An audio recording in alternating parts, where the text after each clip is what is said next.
Hello, everyone. Welcome back to episode 209 of Two Legs, a Paul McCartney podcast. We are a Paul McCartney talk show mainly dealing with the solo careers of Paul McCartney. I'm Tom Hunyadi. You may know me from my other show, Talk More Talk, a solo Beatles videocast. And as always, I'm joined by my friend, my partner, my backwards traveler, the other leg. He is Andy Nichols. Andy, my friend, what's going on? Hey, Thomas. Good to see you again, and really happy to have a guest back on the show that hasn't been on our show in quite a while.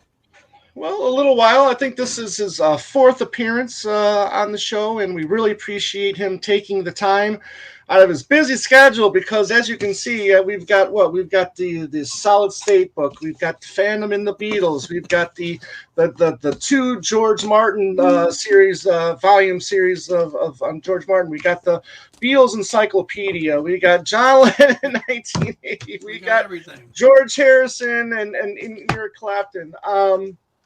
And actually, that's the wrong book. Sorry, but anyways, this man has been busy. He's got the new book, the very very much anticipated book on Mel Evans. It's Living the Beatles Legend: The Untold Story of Mel Evans. And here is Ken Womack. Ken, thank you for coming back on. And I know it's crazy right now. It has to be crazy. You know, you're working a lot, and we really appreciate you taking the time out. Well, thanks, fellas, and I appreciate all those walks down memory lane there. Yeah. Those are relics from a different age. Oh, these ones, right? Yeah. Oh, yeah. Yes, yeah. But you're done writing this book right now. This first part, the Living the Beatles Legend. It's everything you've had to do with it now is complete. We're just waiting on the book to be released. Correct? I think that's mostly true. It's the kind of book that we've been tinkering with, making sure we're getting things right. It has a lot of photographs, so checking and double checking those. As you guys and I have talked about, I guess offline, the Mal collected a lot of photos, so we want to make sure we're getting a good sampling of those in this first book in November. So we're almost there, but plenty of left to do. Speaking of photos, you showed the cover, and was there no photo of him with all four, or was that the best cover you thought, or best picture you thought for the cover? I mean, obviously, we don't want the other camps to get upset to think, oh, he's only took pictures with Paul McCartney here. But talk about the cover picture for a minute. Sure. So I think it's kind of fitting. Mal, as you guys know, really lionized Paul. Paul was a great hero to him. So I think it makes a lot of sense. They spent arguably the most time together among the five of them. So six, if you count, Neil, as you should. Right. Right. So I think it's appropriate, but there are photos of Mal with all the band members. There are several. This one just really struck the team as being the right photo to capture this story at the right time. But there are a few other ones. But I think we made the right choice. Okay. Yeah. Ken, tell us a little bit of the backstory about why a book on Mal to begin with, and when did that germ of an idea begin for you guys? Well, it never really began for me. I obviously, like you, I've always been interested in Mal and wanting to unlock some of the mysteries surrounding his story. But having said that, I had no plans to write about him. And then through a mutual friend at the beginning of COVID, Simon Weitzman, whom we all know, Simon connected me with Gary Evans, Mal's son, who's now in his early 60s. And he told me that Gary was interested in talking to me about doing something with Mal's story. And I was intrigued, but I didn't expect to find a lot, to be frank. I figured, 80,000 words or something you could tell the story in. I was very wrong about that. So what happened was, it was at the beginning of COVID, so I met Gary over Zoom, and he and his wife mailed the materials here to New Jersey, and I just immediately, I was staggered by what I was seeing. I'd never seen so many of these photographs before, and we're all so attuned to the photographs that exist in Beatle world that it really hits you when you're seeing something new. And then also the diaries I found to be entertaining. It's a much more tragic story than I think I knew before. So that was part of the discovery. But the germ of the idea really was Gary Evans, and I've got to salute him because, we all know that his father was living with another woman when he died. And Gary has never put any stipulations on what I can write or talk about. And it's really been a warts and all experience. I mean, Mal certainly had his warts. So we're not really holding anything back about his story. But it's just one of these tales that I'll quote my father, because you can't have a better reader than your own father, right? He said that when he read it the first time, he just kept hoping it would end differently. Right. like the Titanic, come on, turn early, You actually don't have to hit the iceberg. You could, but I think Mal hits the iceberg every time. It's unfortunate. You've had help with this book too, because if I remember correctly, the people at Abcor were getting ready to produce a Mal Evans book as well, correct? Right. There's a fellow named Peter Hicks, Canadian writer and researcher, and he'd been studying Mal for quite some time, and he has been just invaluable in providing me with some leads, knowing some of the answers I needed, and having them really at the ready. So he saved lots of time. So he's certainly been helpful. The most helpful thing, and I mean, nothing against Peter here, but the most helpful thing is Mal's diary, and the materials that were found in all of these boxes that contained all of Mal's earthly goods, his effects. And, he kept everything. So, when I wanted to find out who so-and-so was who did this thing, usually I just go into Mal's box and there it was, and in one case, there was almost a 50-year-old phone number that still worked, Wow.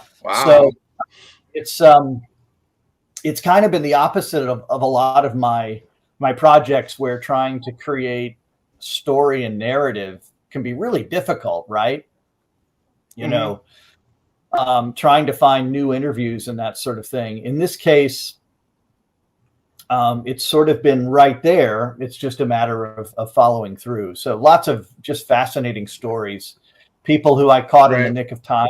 Alan White, for example, was really useful. Ken Mansfield, I spent many an hour with him talking about Mal. So a lot of folks like that are no longer with us, who really helped out. Interesting. Do I mean any luck with Paul Aringo getting current talking points about Mal for this book? Well, I mean, naturally, I reached out in case they want to make a comment. Nothing's been forthcoming so far, but their words are all over this book. I mean, they spoke about Mal and spent so much time with him that there's a really solid historical record. And while I would, I'd absolutely love if they wanted to add a comment about Mal, much of what they've said much of what they would say has already been said, and probably better, in the sense that, Mal died nearly 50 years ago, right? So 47 years ago. And, there is nothing more frail than the human memory. And, we watch as people, advance in age and simply have difficulty, honing in on their stories. So I tend to trust what people say contemporaneously with the event anyway. And I think in this case, we're not missing much. It hasn't been a situation where I've needed someone to comment on something, because, when you have Mal's diaries, which we do, and Mal kept piles of notebooks as well, where he would write his thoughts. Those are his contemporaneous thoughts from his perspective. So, I give a lot of credence to that kind of material, because even if perhaps someone else might have a different point of view about something, it's still Mal's point of view that he captured contemporaneously at the moment. And so like I said, you have to provide a lot of evidentiary weight to those kind of remarks. From the time when they were said, of course. Yeah. Yeah. But having said that, this is obviously someone that they loved very much. There is an excellent record from all four of the Beatles about how large Mal loomed in their lives, literally, because he loomed large. Yeah, and I think we can also owe a debt of gratitude to Peter Jackson, because most people now who have watched Get Back can see, wow, he's the unsung hero of that documentary. So the timing of that project with your book now really is going to give Mal Evans his due credit, from the Get Back documentary and now your book coming in November. Yeah, and the Jackson docuseries really demonstrates how integral Mal was to their working process, right? Nobody does it alone, and there's Mal participating in so many different ways. He's the guy who will scrape a meal if people need to eat and not leave the studio. He's the guy who in the middle of the night can go get the guitar strings or help out with word choice ideas, as we saw him do with Long and Winding Road, where Paul turns to him, almost reflexively to ask for his help. So they relied on this guy for and a hammer and an anvil, right? Right. Yeah. Well, let's start talking a little bit about Mal. Can you give us a little, paint us a picture a little bit about his childhood, his upbringing in early years of Mal? Sure. So Mal's born in 1935. He has a pretty idyllic childhood, a very loving family. He would have three sisters, one a kind of late arrival. During the war, they would spend the war years on the Welsh seaside. His father, in spite of his age, participated in the war and actually was injured.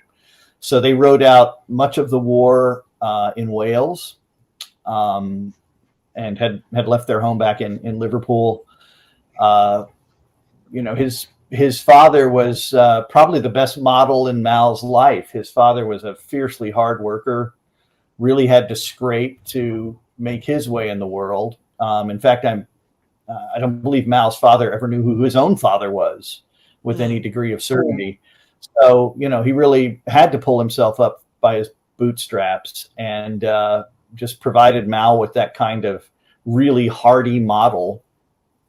The early years are the life of youngsters in Liverpool. They lived in a corporation house, as a lot of folks did. His father worked on the docks, was a dock supervisor in the fruit warehouses. And Mal was, the oldest amongst three daughters, along with three daughters. And there was kind of an onus that was on him to make good on his birthright. And indeed, Mal is the first person to finish his education in the history of the family, the first person to get a job, to get a car, to have a mortgage. I mean, he really was a trailblazer in all of those ways. He studied initially in a youth and training program to study telephone engineering, and proved to be quite adept at it.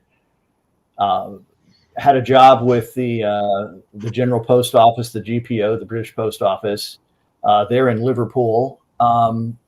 This was an interesting moment, because in the mid 1950s, obviously there's no comparison to the technology of the day that we see now, but Mal was involved in building out trunk lines and thinking through the challenges of how to how to make the telephone exchange more complex, right? So it was an interesting time to be coming along and working in a technical field like that. Mm. Go ahead, Andy. No, so moving forward to his connection to the bouncer gig at the Cavern, was his in with Ray McFall, who was the owner of the Cavern at the time, or was it through another means? No, so it's interesting how that comes about. Mal gets married in 1957 to Lily White, and her family actually is slightly better off, I guess, than Mal Evans's, but he begins to follow a really scripted kind of trajectory. I mentioned it before. He's got the wife, he's got the house, the car. I think his father, the most he ever had was a motorcycle with a sidecar. So Mal is following a certain kind of trajectory. He and Lily are very social. They've got a wide group of friends. It's really after Gary's born in 1961, maybe before, but we don't have exact dates here, but either before or slightly after, sometime in the autumn months of 1961, Mal is out on his lunch break, and he would wander around different parts of town.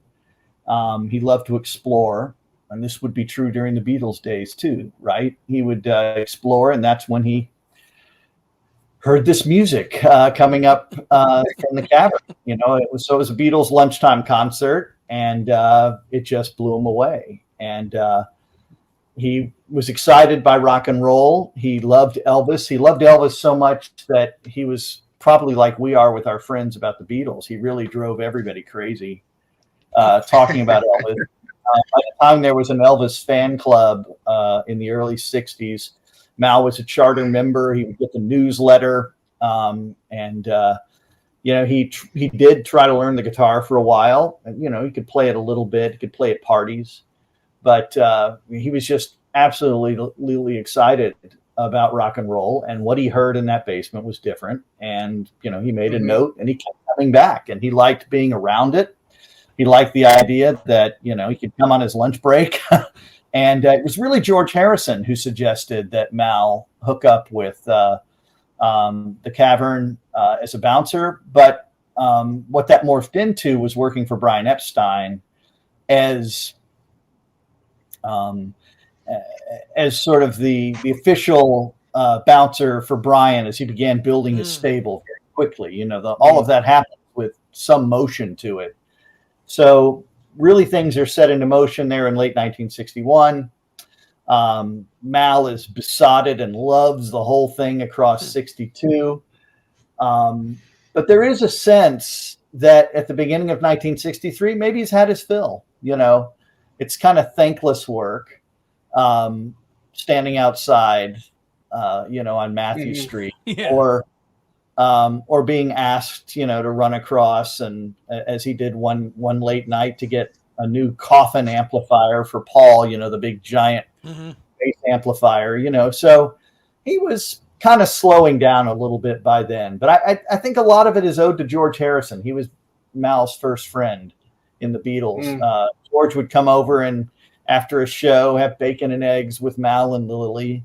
Or they would, I believe Mal went over to the Harrison's place a few times, but it was kind of a social thing as much as anything else. And, what's fun about the Beatles story when you're writing about it, and maybe this is why I keep coming back, is, nothing is a foregone conclusion. You have to remember that, these are just people who are friends, right? And it's all a lark. And nobody's really thinking they're going to be the toppermost of the toppermost. Yeah.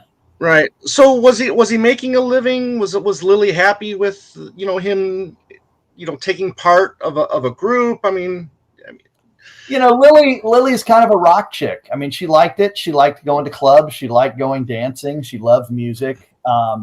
She liked the fact that it was part of her social network too. By the end of 62, when Gary's, deep in his, at the end of his second year, she's quite comfortable going out and spends a lot of time with Mal. It became kind of their social life, whether it was those Mersey cruises or, or going to the Cavern for the evening. That's just kind of what they did. And Mal liked the extra money. The bouncer money meant that a guy who was already doing pretty well had a little extra, So Mal definitely came into. So Ken, Mal came into their orbit before Neil did, or the other way around? Was it?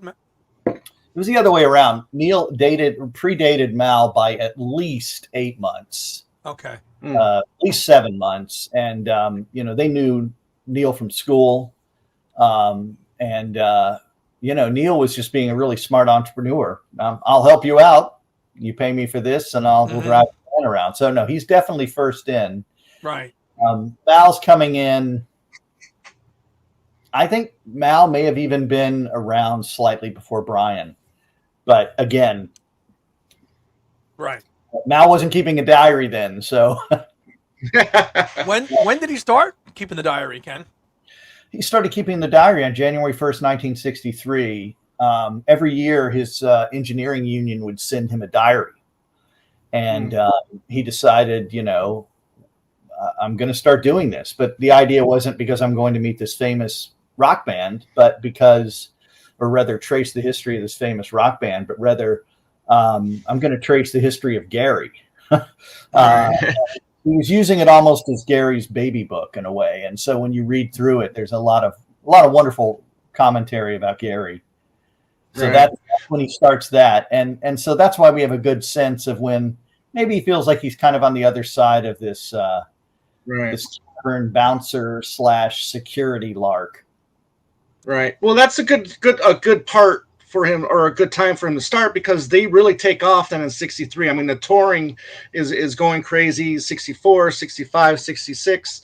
Those years, I mean, those must have been really crazy times for him. Oh, no question about it. I mean, the timing couldn't have been better. I mean, obviously Mal doesn't know that, but the timing simply couldn't have been better. He's got a lot of things he's weighing in his mind. Mal loved to be the center of attention, so he had his own kinds of aspirations. He was still nursing this big stress because he had not been he had failed to be conscripted. He'd failed his medical, and so he had a deep love of country that he got from his father and wanted to serve. So he's thinking about and does for a while joining what we would call the reserves. So there's a lot that those early diary entries reveal about where his head is at, and it's kind of all over the place. Yeah. Well, didn't that law end like when John and Ringo turned 18, where they had to serve? Didn't he have to serve national service? Yeah. So what happened was Mal. Yeah. So when Mal turned 18, he went with his best friends to go and take their medical exam and move forward. They did, and Mal didn't. And it was a real source of he hated it because he's a big hulking guy. Yeah, he was an avid bike rider, swimmer. I mean, he could lift a ton. He was just in tremendous shape, and he could not believe how it had all transpired. And he was just it was just one of those things that was under his skin. And he wanted to right that wrong. So, yeah, by the time Mal is joining the Territorials, there is no longer a conscription law. But remember, he's 5 years older than the Beatles. Right. That's right. Yeah. So when he turned 18, that would have been 53. So, different time. Ken, was there any regret on Mal's part to kind of what Lennon went through at the height of Beatlemania, not being there for his son? Like, these guys are taking off, and I've got a family, but I've got to follow and do this. Does he have any moments of that? Leaving Lily and Gary behind. I think undoubtedly. I obviously go into specifics in the book at great length. I mean, in many ways, that's the story that a person like Mal and all of us would face in that situation. Here you are with this incredible phenomenon, right? That we're still trying to understand today. And on the one side of the ledger, you have that experience, which is an outlier, right? There's nothing else like that. And then on the other hand, you want to be a good father and husband. And Mal really did feel like he could do it all. But what he found out, like all of us, is that he couldn't. So I'm sure there were deep regrets there. I mean, I know there were. He's written about it. But would he change it? I don't think so. I think in a lot of ways, that's the story, right? So when you have something that's seductive, right? I mean, imagine the bird's eye or bird's ear view that he had, spending all of that time in the studio, more than anyone, maybe more than George Martin with them at a certain level, right?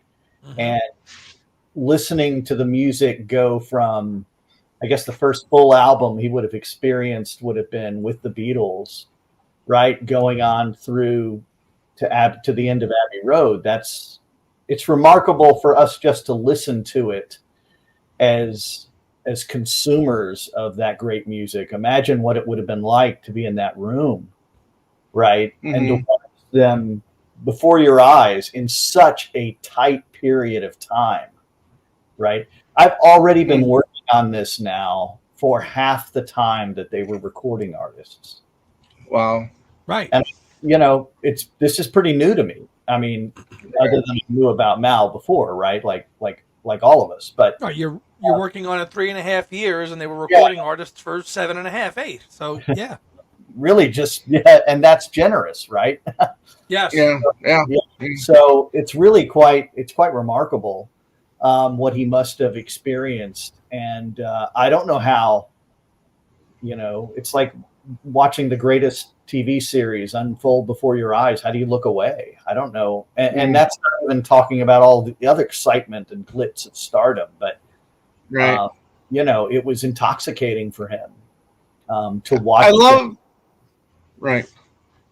I love how they, every once in a while they throw him a bone. If you look on the back of Rubber Soul, you look at the song "You Won't See Me." He's credited as Mal Organ Evans, and then I think it's just Organ Evans on the U.S. Rubber Soul. Kind of interesting how every once in a while, at least if you're a kid in the U.S. and you're looking at these credits and you're like, who the hell is Mal Evans? Why is he credited? Good stuff. Ken, tell us, if you can, a little bit about the 65 Chicago tour disaster and Mal's role in that. Do you mean the American tour? Yes.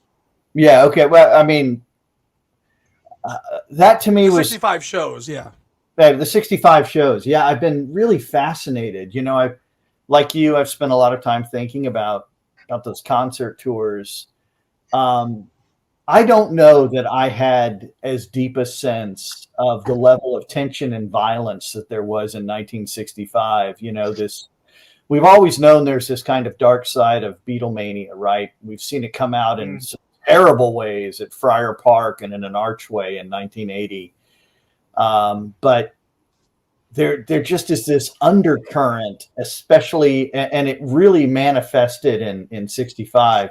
And while there were different kinds of tensions in 66, the level of stress and violence that Mal faced in 65 is really incredible.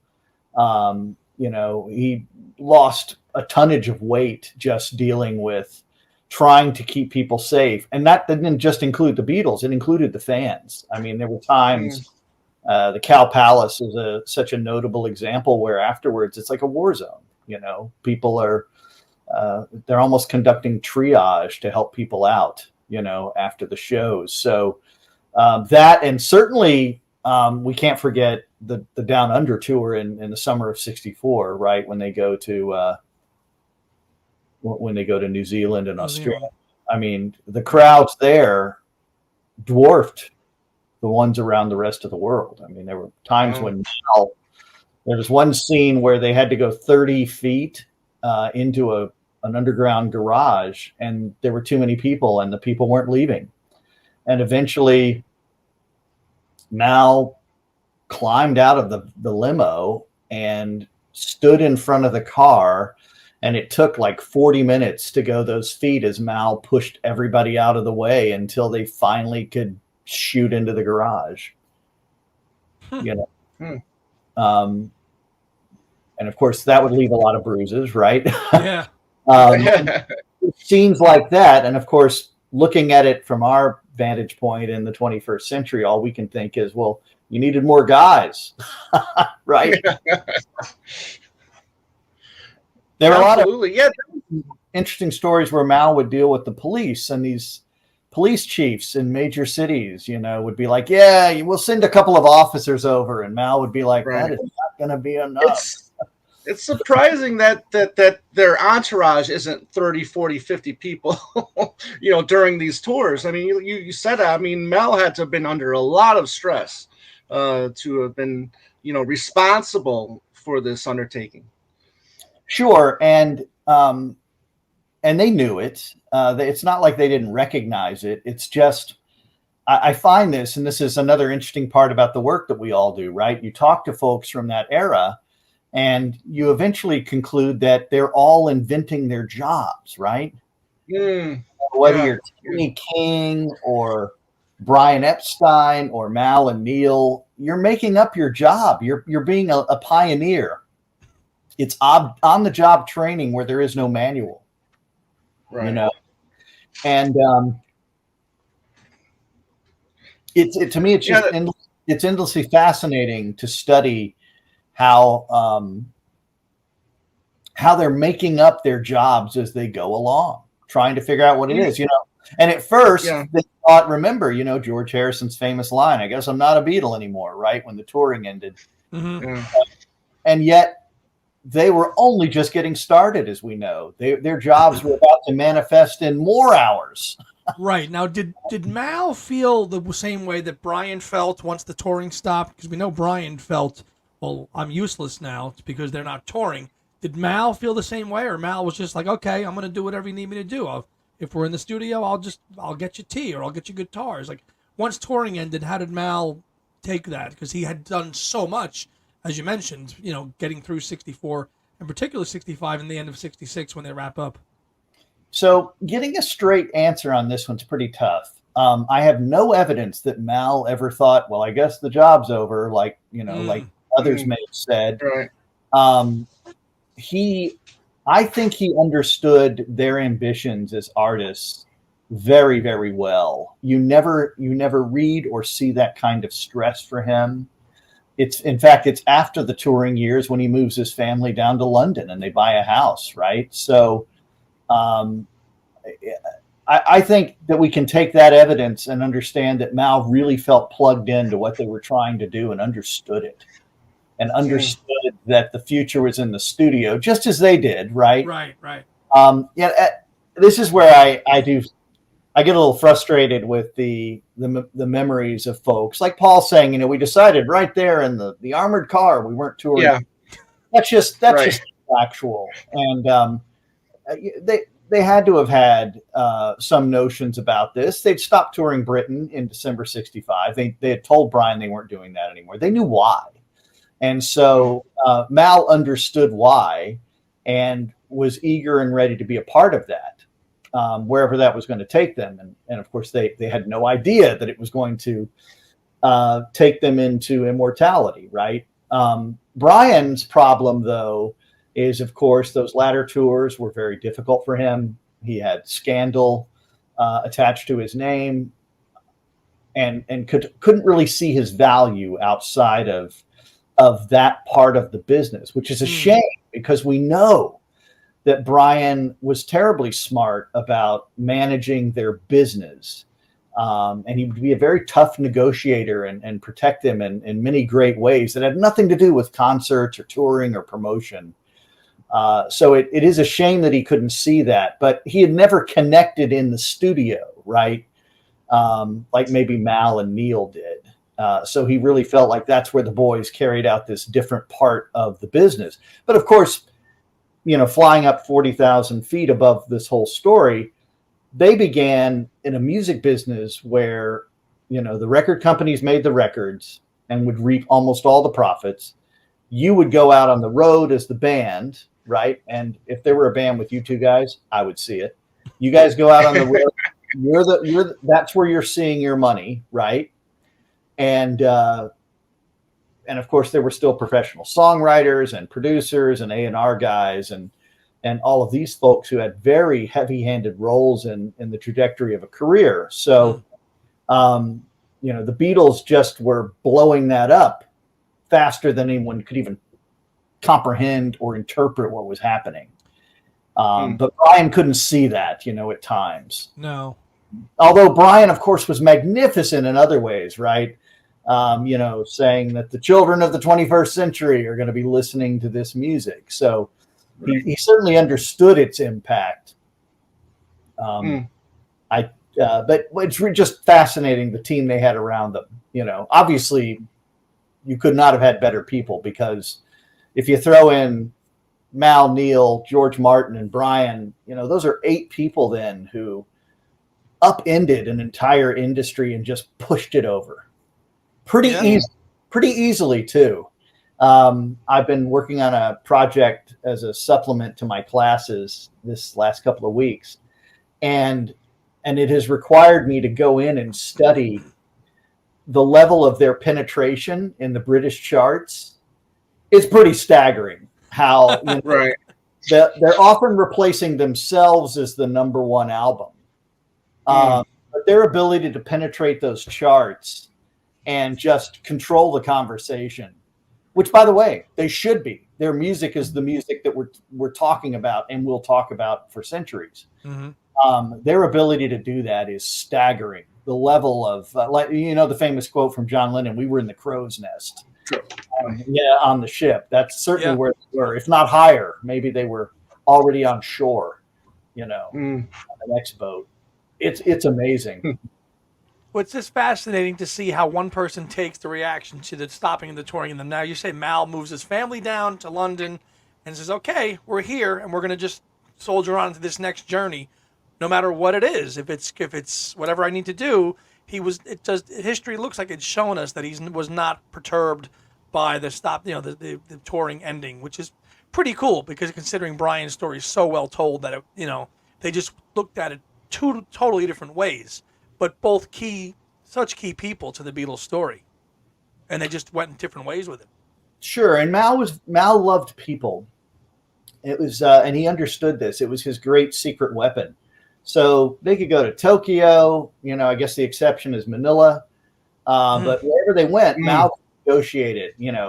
India, sure, he's never been there. So what? He didn't have a passport until the Beatles came along, right? So he was supremely confident. He had good emotional intelligence.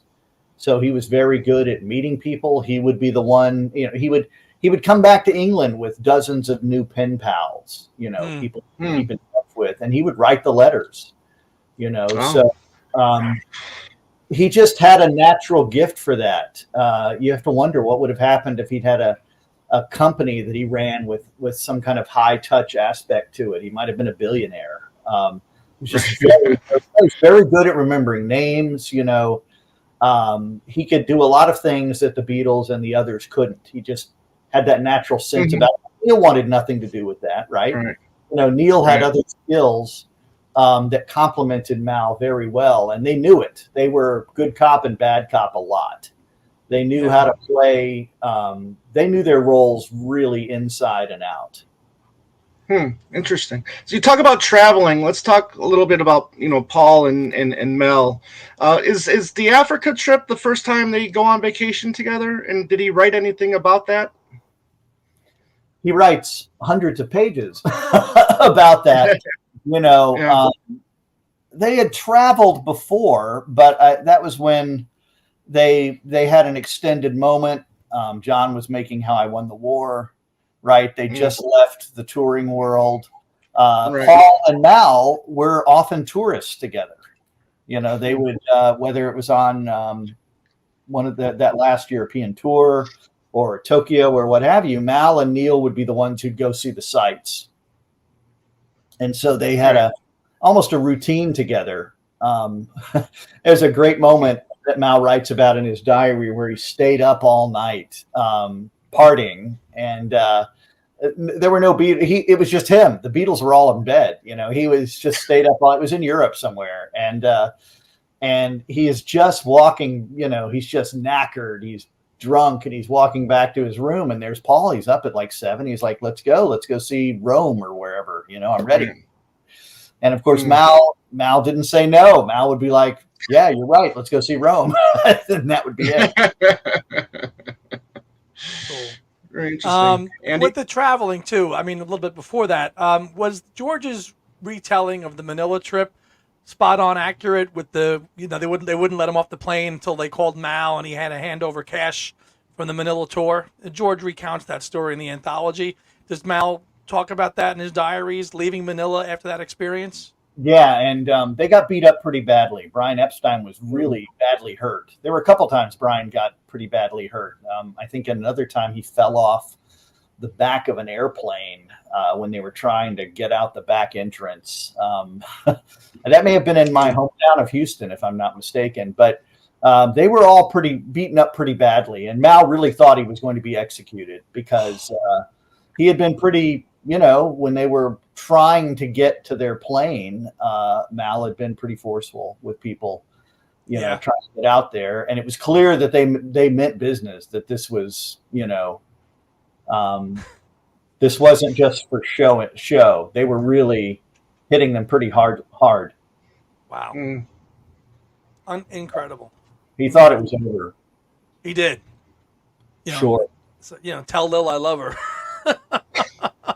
Wasn't the only time he said that either, but it was, he really, he meant it. George Harrison had famous fear of flying and travel, and he and Mal could really rev each other up on their sort of dire preparation for the day that one of their planes went down. Right. Right. But after events like that in '66, Mal didn't have any fears. I doubt George did either. After that, you survived that. Well, it's funny you mentioned that, right? So you're surviving that, and you move forward to when Klein, how does he stay out of Klein's cross? He's like, "Hey, look, I survived Manila, man. I don't care what you."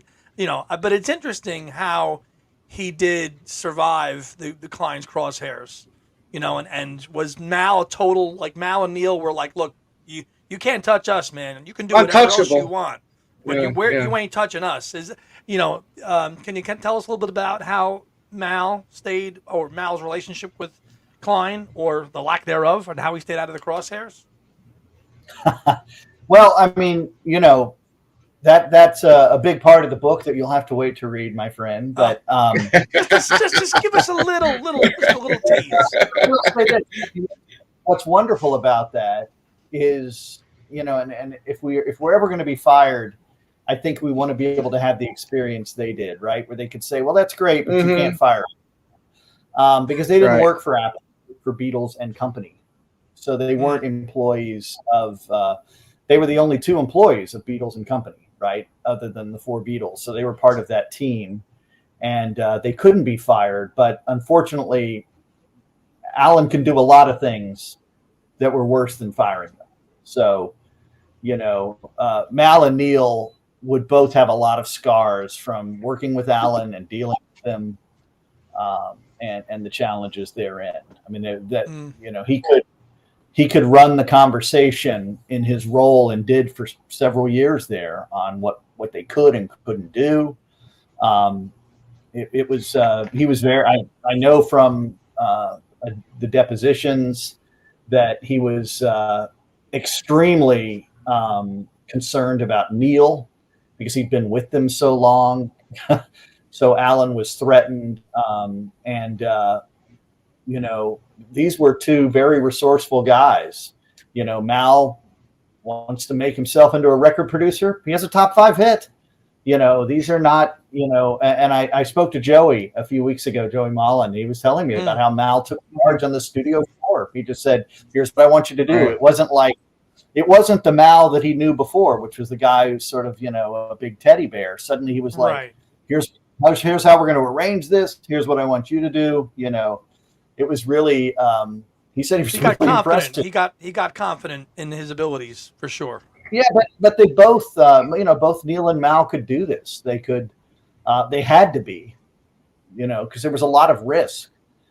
It's a wonder, right, that they don't leave the '60s with more shadows on their record. I mean, you got the Bigger Than Jesus thing, which was a self-inflicted wound.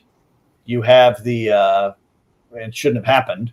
You have the, what else do we have? We've got, we have Manila, any number of things. They escape? Yeah. Didn't they escape was it Minnesota? They got, Paul, I mean, I guess after party or an after there during the tour, was it 64, 65, where the police officer, you can see him on the Beatles anthology, said if they never came back or if I never heard the Beatles again, it'd be too soon. I heard they supposedly got into some kind of trouble with maybe Paul with a younger, with an underage woman or girl that could have got them into some serious trouble. Yeah, so that one ended up being Much Ado About Nothing. I mean, they had a party in their suite. By this point, the parties are starting to morph into less raucous affairs, simply because they're worn out, But yeah, Minneapolis on its face looks to be a disaster in the making. It turned out that, and I think our friend Chuck Gunderson has some really good material on this in his book. Turns out that another party was occurring in the building, and they were blaming it on the Beatles. And so Mal was very vigilant that night and trying to explain, no, they're not going to our floor. But that guy was, he was disgusted that they were in town, probably did not like the new music, you might say. I don't know that was, I don't believe that it was the story at all. I think that was actually Much Ado About Nothing. But when it was happening, it was ugly, and that of course, think about the kinds of liability they skirted during those days. And this is where, they were crazy and remiss. All sorts of things could have gone wrong, right? With fans. It's amazing no one died, right? At any of those events. It's incredible, the level of liability that existed. And that's why you don't just have two guys, right? So to the folks out there, when you go on tour, right, there's a reason why you want more folks working with and for you, because right. You need people thinking about liability. Now, Mal would do that. Mal and had written several times, I think about how I can protect the boys, but he was really making it up as he went along. It just turns out he was making it up for the most part pretty well. But, I mean, today, thousands of books have been written about liability and security and those sorts of things. They were inventing these careers. Well, and, look at it now, right? Tours, musicians travel with hundreds, if not a team of 1,000 to produce a concert and a tour. And here's Mal and Neil, and maybe Tony Barrow or Derek Taylor, maybe going with them. I mean, just while the four of them are touring. So you make a good point of inventing his job as he's going along with it, because it's literally, okay, we need this. Okay, we're going to go do it. I mean, for those four guys in the mid 60s. But it wasn't just those four guys. So on those mid 60s, certainly in 65 and 66, they had many other acts on the bill. Right. Sometimes there would be one other roadie, but Mal would be setting up their equipment too, because he learned. Oh. Yeah, well, he learned early on that the best way he could protect the boys for their show at 9 p.m. or whenever, right? After the other four acts have gone on, like The Circle and Sounds Incorporated, that the best way he could protect them would be to make sure he set up the other equipment, right? Because if he sets it up correctly, it can come off correctly, and he can then move their equipment on correctly. So that certainly was smart of him, but I'm sure it was just one more thing that was wearing him out. Yeah. Okay. To go through that. Right. Post breakup, and you mentioned at the Well, start of our show. one more thing, real quick here, Andy, about while the band's still together. All right.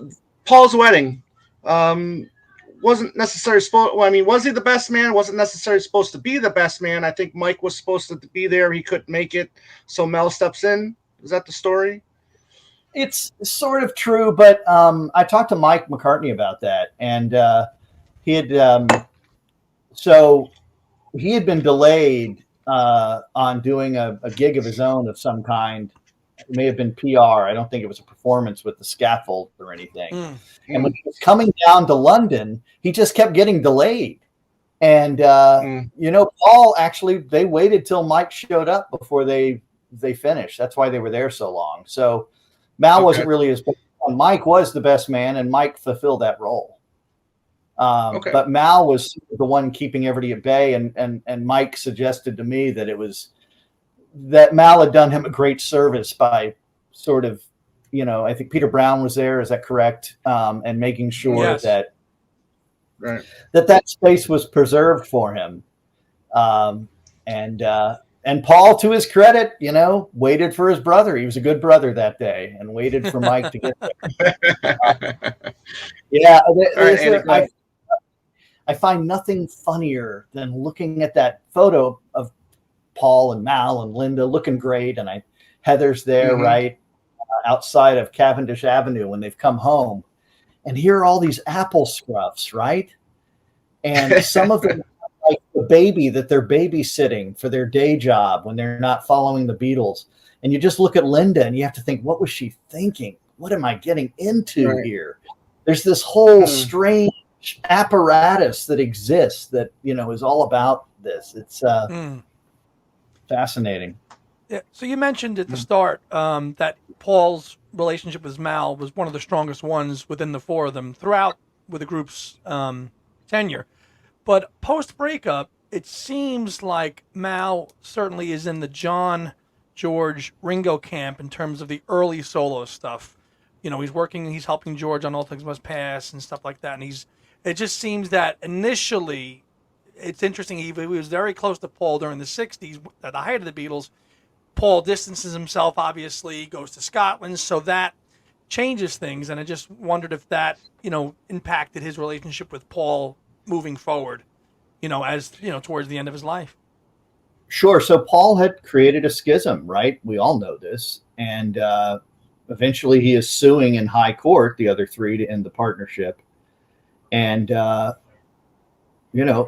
a good while, Mal helped Paul secretly. In fact, Neil didn't know. That was kind of a funny. Yeah. And it got a little testy because he didn't want to betray Paul. But ultimately, the schism went the way that the schism was going to go, which was the other three are in a defensive position and Paul is working to end the partnership. And Mal, I think, kind of naturally gravitates to that other side. I mean, it's not like he wasn't taking sides. He was just working with the folks who needed the help and were asking for it. Paul is kind of carving his own pathway, right? Right. Yeah, and Al understood that. He would write, Paul is bravely going it alone to try to make his career work. And, occasionally he would call on Mal, but Mal worked with the others, right up to the mid-1970s on their solo records, So he was very engaged in their projects. I think his last Ringo project was Goodnight Vienna. Right.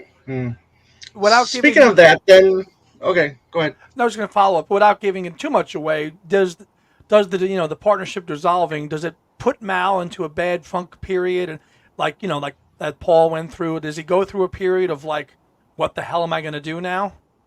Without giving too much away. Yeah. Oh, don't worry. I'm not giving anything away. I'm being very deft here. But, come on, you know me. It is interesting. That's an interesting question. And I find the four of them 5 of them, including Mal. Neil's having a tough early 1970s. He really had gone through the ringer. But I'm always impressed with how resourceful they are, right? I mean, you've been in the biggest band of all time. You know it, right? It's not like you and your friends just think you were in the you were in the biggest, pop musical enterprise of all time. And, it would be so easy to just go hide away, right, for several years, like Clapton, or what have you. I mean, they don't do this at all. I mean, there's just something magic in their workmanlike chemistry where, I mean, look at how they all come out of the gate creating so much material, right? When you start studying, particularly through the mid 70s and even beyond a bit, right? Just how still dominant they are, even outside of the structure of being a Beatle. I find it amazing. And Mal had some of that in him. So when they got to the point where they're just going about their business, Mal's right there with them. You need help on Imagine? Okay. Plastic Ono? Oh, we're doing that now. Okay. And Mal would be there. He would help. They had all those Apple artists. One of the interesting things is at a certain point, the people working the most with the Apple artists are just Mal and George. Paul sort of goes the other way, as one might understand. Yep. That was not necessarily John or Ringo's interest. It's really George and Mal. They're finding new acts. They're nurturing acts. Splinter, they spent hundreds and thousands of hours with Splinter and Badfinger, nurturing these groups. And it was because George and Mal liked it. They liked doing that.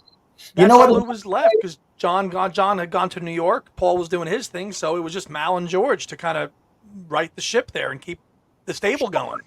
Yeah. And of course, one thing Alan was doing for a while very effectively was siphoning off their ability to bring on new talent, because if they had their druthers, I think George and Mal, to his own extent, would have continued to do that. They really believed in the Apple model.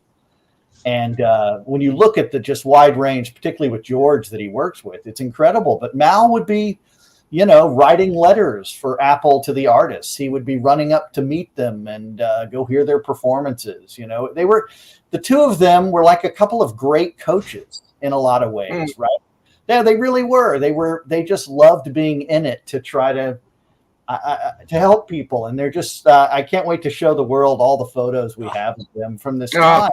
Just two of them, especially the two of them, just, you could really tell that they were big pals. And they just, I wish we had more of a record of the conversations they must have had about Doris Troy and Billy Preston and Lon and Derek Van Eaton and Splinter and, all of those different, and certainly, the Ivies morphing into Badfinger and what to do about it. But this is sort of what I meant earlier. So until they got rid of him, Alan could control a lot of this conversation. He could control what would be released, when it would be released. He could exert a lot of power in those discussions. And so that had to be deeply frustrating. Right. Do we know how much Mal had to do with the You and Me Babe song? I mean, what did he contribute to that song? Was it just lyrics? Was it music ideas? I think you'll be pleased to know it was Mal's song. George helped out on his. Oh, wow.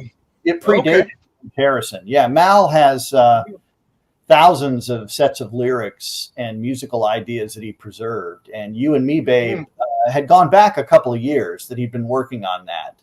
And so it was George who helped him finish the music when they were in the studio.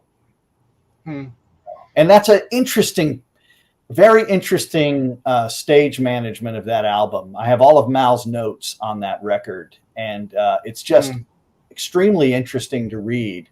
And you can see how Ringo really wanted that band back together, didn't he? He really, really did. And as soon as he realized that he had just had a session and it was making the news with himself and John and George and Klaus, right? He he got on a plane and Mal went with him to Apple Studios, and that's when they worked with Paul and Linda. I mean, he just was not going to allow the story to go out that way without Paul getting a chance to be on the record. It's really impressive. Right. Yeah. Right. Very impressive stuff. When they jet off to England, then they come back and actually at that point they hadn't made You and Me, Babe. They come back and Ringo needs a song to create a farewell, and the 6 o'clock, the 6 o'clock song. 6 o'clock is McCartney. No, You and Me, Babe. Yeah, right. Well, Right. and, Right. And Bill Schnee, who was the engineer, told me about how they came back to finish that, and Mal had most of it written, and but George started playing that kind of funky mid-70s kind of guitar bit, if you can kind of up in your head, and because it kind of starts subtly and it builds up, and then Ringo has his big, I want to thank this person and this person. Right. Did Mel do many interviews, especially after the fact, after the breakup? There must be more than I've been able to dig up, but I can count. There are about maybe 10 or so, including a good half of those are on audio cassette. Mal kept a lot of cassettes of his own work, so we have that, and his own ideas. Wow. Yeah, he was fortunately in the last weeks of his life, and he met up with a DJ in California at Cal State Northridge, and Mal did an interview, and so he actually gives away some of the things that were going on in his life at the time. So it really helped to date where and when he was in his thinking. Wow. Interesting. Ken, did he do any work on Neil's Long and Winding Road documentary, or was that just all Neil's? It was them together. Okay. In fact, it was the name of Scrapbook. They called it Scrapbook. Right. And every now and then they would be in Apple together. And one of the secretaries there told me about how they would say, we're going to go get out Scrapbook now. And that was what they called this project that would become the Long and Winding Road. And they just loved it. It was this nostalgia trip for both of them. Here they are in these vulnerable positions after the breakup. Obviously Mal is working like a maniac, driving around, going to the different projects as they're taking place, particularly around 71 and 72. But they called it Scrapbook, and then it became Long and Winding Road. Obviously Neil would come back to it occasionally, but Mal was deeply involved in that. That was their thing together. There's a really moving moment. I finally got the recording of Mal's talk at Beatles Fest in 1975, in the fall of 75. Oh, cool. And somebody said, what about Neil? And Mal just said, he's my best mate. Yeah, you played it. Didn't you play a little bit of that snippet? Yeah, you played it. Yeah, I love that because it just shows you how deep that bond was. Oh, that's a golden. 75 when Apple has finally been, Apple ends in January of 75, after it's gone through the courts and after the signatures at the end of 74, they decide to rev it up again. And Neil comes out to see Mal to talk about what are we going to do next. Yeah, because he was still being obviously paid, through Apple through all that time. Right, but now it was time to there were actually several moments like this. Ken Mansfield had one at one point where they were going to try to revivify Apple with his group. This is after Mal was gone. Just different moments where they really believed in the dream, right? The idea of creating a world where artists would have a fair shake. Thing. And actually, as Tony Bramwell said, you want to see someone who has disgust for Alan Klein, it's Tony, because he would sit and say, Alan, you bought into this thing that we're this big money losing enterprise. And he got a lot of that from John Lennon, right? And Tony would say, look at the balance sheet. Apple Publishing is a mint. You are minting money with Apple Publishing, and Alan just wouldn't listen. You know, they were creating such wealth. You know, when you think about the artists, including that one called the Beatles, right? Yeah. They're creating incredible publishing wealth, and their catalog was wealthy. You know, when you look at especially those early levels of success that weren't just Beatles. Right. Can you talk a little bit about the last few days of his life and maybe why he reacted? I mean, because when the story I heard, I mean, the cops are barging in and he's, I don't know. I mean, I want to know more about that. I mean, is he retaliating against the police? I mean, is he cooperating? What's that story? I mean, what is that story? I think, how do I say this without Mal wanted to die. He did not want to live any longer. And that's how that day ended up. It's for such the way that day was going to go. There was, because it's, you could see if he felt that way in the, first couple of years of the breakup, somebody who was so reliant upon the Beatles as a group. But no, Mal, perseveres. He works with John. He works with all of them still, mainly George. And so you get through the first half of the 70s, and then some tragic, stupid thing like that happens. And it's just the time you would have expected something. If that was going to happen, it would have happened sooner, like earlier. To have it happen in 76 is crazy. Mal's demise had nothing to do with the Beatles. It wasn't related to them or anything like that. It was all of it was self-inflicted. Mal would never have hurt the police. He did not want to live after January 4th, 1976, but he would never have hurt the police. No. Okay. Well, I got one last thing too. So then after the death, I mean, was it Lily who tried to auction off his belongings? And story I heard was Paul blocked this from happening.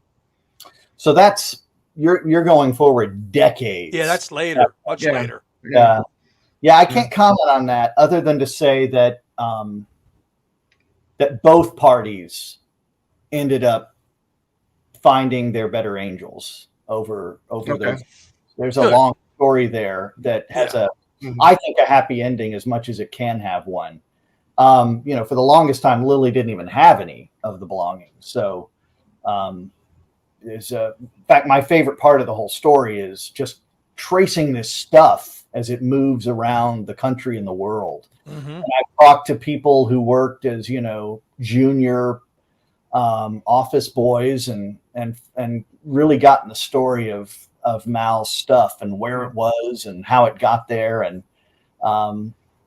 it's just, to me, it's the most interesting part of the mystery. It involves the after Mal, right? I mean, even his ashes, as you know, were famously lost. They were on a shelf at Heathrow, so you always got to check the shelf at the airport. See, I think that's a good thing to remember. But it's at the end of it, it's really a story about what we do in our lives and how we put so much of ourselves, maybe more than we should be, into different kinds of I don't know how to put it, in enterprises and activities, and how and how seductive it is. And Mal could not turn away. He just couldn't. And at one point he says the Beatles are better than food or drink. He loved this. He loved them until his dying day. That's it. Yeah, sure. And I do think we owe him a tremendous debt, because in every story there are the other people, right, who are helping to make something possible. Mal's the reason that if it got to be 2 a.m. and after a while you just want to go home, Mal could make some beans and toast. Or if the guitar string broke, he knows the guy at over downtown who can get him some new strings in the middle of the night. Mal has his number. Mal is why they could extend those sessions. If it were left to any of us, we'd be like, you know what, we really seem to have something great going on with this new tune. I don't know, happiness is a warm gun or whatever, but why don't we just go home? Mal enabled them to extend themselves. And I mean, in a lot of ways, he kind of mothered them, right? I mean, he and Neil, and they knew this, they would take the blows. They were more than happy to be the ones that got yelled at. Yep. They would take the abuse if it meant that they could get a few more hours of work done. Because at some point, these guys figure out that something is happening with them that is bigger than they are. Right? Yeah. That's more important and bigger than being 26 and living in London, right? And having wealth at your fingertips, that, something bigger is happening with the kinds of music you're making. I mean, when you look at those, particularly in the studio years, just the quantity and the profundity of that music and the stories and the characters, it's Shakespeare, and there's just something magical where they put aside, as best they can, they don't always succeed, but they put aside ego, they put aside their own concerns, and they come back to the center to keep making that music. As long and as far as they could take it, they did. Yeah. Andy? So powerful. Very, very powerful. It's going to be, I have no other questions. It's going to be a great book. Yeah. It comes out in November. Living the Beatles Legend, the Untold Story of Mal Evans, written by our friend Ken Womack. And man, we were just a little bit of a sample and a tasting here, but boy, you have been working on it for 3.5 years, and this is, yeah. Well, it's not over yet, really, because then after this book, then next year, or right, we've got the diary that's actually going to get published as well. Yeah, and this is I'm really excited about that. I've got it really going well so far, but I may have to test it on you guys when it's ready to be seen. It's what I want it to be is, okay, we've told Mal's story now. After November, here it is. Draw your own conclusions. Here is all of this collection of facts, new interviews, the good 100 of them I conducted, if not more. Here's the story. Now, the next book, though, is going to be the DIY book. It'll be the book where you have all the diaries. You have all the notebooks. You have, there are notebooks where he's just writing thoughts. I can imagine scenarios where other folks who love thinking about this band run down their own rabbit holes and discover, hey, wait a minute, who's that guy on page 95 of Mal's 1975 notebook? I want to know more about that. Or, why is Mal speaking in code here about something, right? There'll even be a little bit of fun for folks to, you'll start noticing when you study the diaries that every now and then different handwriting shows up. Could it be from those famous 4 guys? Well, yeah, so it's interesting to see what they're underscoring at times, right? It's so I'm excited that this will then become, a kind of DIY project for others who want to study Mal's extant writings within the context of his photographs and his drawings. I think that's fun. That'll be fun for people. And they'll make discoveries that I didn't think of. I guarantee it. There's just when you think the final word has been said on something Beatles related, we've got something else, and that's and it won't be. It will never be. It's it's like Shakespeare. I know from my academic life just how deep the study of Shakespeare or James Joyce, right? Or hell, Harry Potter, right? This whole universe, right? The Beatles is a universe. And it, when you start wanting to understand where a chord progression came from or how these ideas were generated, it's just endlessly fascinating. It absolutely is. And as technology improves, I don't have much use for these AI things where I just don't see the value to me in simulating pulse. Imagine. I don't care about that. Nope. No. I want things that are grounded in reality. But imagine, pun intended, I guess. Imagine when our technology, and we saw it with Giles Martin, right, with Revolver, and I guess Peter Jackson's team, being able to disaggregate those sounds. You can learn a lot from a guitar part, Right. A drum part. When you're able to pull those pieces aside, you hear different things. I have a mix of Martha My Dear where it's all doing his backing vocals, and you can hear all this magic taking place. He's tapping his foot, he's humming, he's kind of bumping a music stand. You're in the studio at that point. And I think those kinds of things are endlessly fascinating. And as technology gets better, once there will be a world where you can disaggregate the tracks on Please Please Me, right? Yep. And All let's right. hear it. Well, right. And that's I'm ready. coming. Yeah, and maybe sooner than we think. But I'm excited about that. I want to follow. I want to listen to George Harrison's guitar solos on those earliest recordings and right. trace them all the way up to the sublime moments of Something and Here Comes the Sun. Sure. Excellent. Well, the book is Living the Beatles Legend, the Untold Story of Mel Evans. The author is Ken Womack. Ken, it's been a pleasure to have you back on. You can tell anybody about any social media that you want, they can follow you on, or any other upcoming projects that you might have in the pipeline. Appearances. So take it away.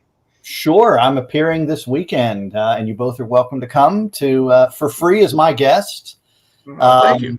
And I know one of you could really do this. Yes. Speaking on Saturday night, I happen to be president in my spare time, which doesn't exist, of the Garden State Philharmonic, and we're doing Bach to the Beatles on Saturday night at nice. The Grunin Center, just down the parkway from you, Andy. Yes, sir. So I'm doing that. I'll make a few remarks ahead about why there is a pathway from Bach to the Beatles, right? That's a real music tradition. Doing things like that. Where is that at, Ken? It's at Ocean County College. Okay. OCC. Yes, sir. 7:00. I'm speaking. Always good to see my friend Andy. Writing it down right now. And Tom, you know how to get on a plane. Oh, I do. Maybe not at Yes, this short sir. notice, but anyway. So that. Other than that, though, I'm just doing a lot of writing, and folks can follow me on my website. Has a newsletter where we try to keep people up to date on what I'm doing. As you guys know, I do my books and my record clubs, which is great fun. We're kicking it off. I cannot believe that our 8th season of Tuesday Night Record Club starts next week on Tuesday night. Wow. It's free, the best price, and it's the Cars' debut album. What a record! Yes. Okay. Amazing. And you've got your podcast, right? Everything Fab Four as well. I do. Yeah, I just that's right. Who did I just talk to Billy Bob Thornton and the Box Masters? Ah, nice. Very cool. Yeah. Good stuff. Excellent. But this is where I go for my Paul McCartney information, right here. You were the two. Very legs, good. Very good. You were the two legs who handle that. That's thank you. 1 and 2, and of course you'll be at the fest. You'll be at the fest in Chicago, right? Oh, you bet. And then I'll be at JFK. Oh, boy. Yes. Yep. 50. 60th anniversary for the Beatles coming to America. 50th anniversary of the Fest for Beatles fans. What a crazy, crazy time. Andy, anything you want to plug? All quiet on the Western. All quiet on that. Just we're busy with the two-leggers and all things Beatles and McCartney right now. Right. And I just started, I don't know how or when I'm going to get the time to do more of this, but I just started my movie channel called Tom's Movie Channel. Simple enough. And that's on YouTube. You can find it, again, Tom's Movie Channel. The link will be down below in the description. Just posted my first episode on Mean Streets from 1973, and hopefully we'll have another episode either tonight. Well, I guess we're talking in the past here when this episode gets posted. Yes. So, but hopefully there'll be more. There'll be plenty of new episodes up by the time this is posted. So, Ken Womack, again. Congrats, thank you. Tom. That's cool. Yeah. Yes, thank you very much. And Ken Womack, again, you've been excellent. Thank you very much for telling us what you can about this much anticipated book. Andy, my friend, always great to see you, and we'll be seeing you soon on here and your other channel. And I'm Tom Hunyadi, and as always, have a great day and a beautiful night. Take care. See you, people.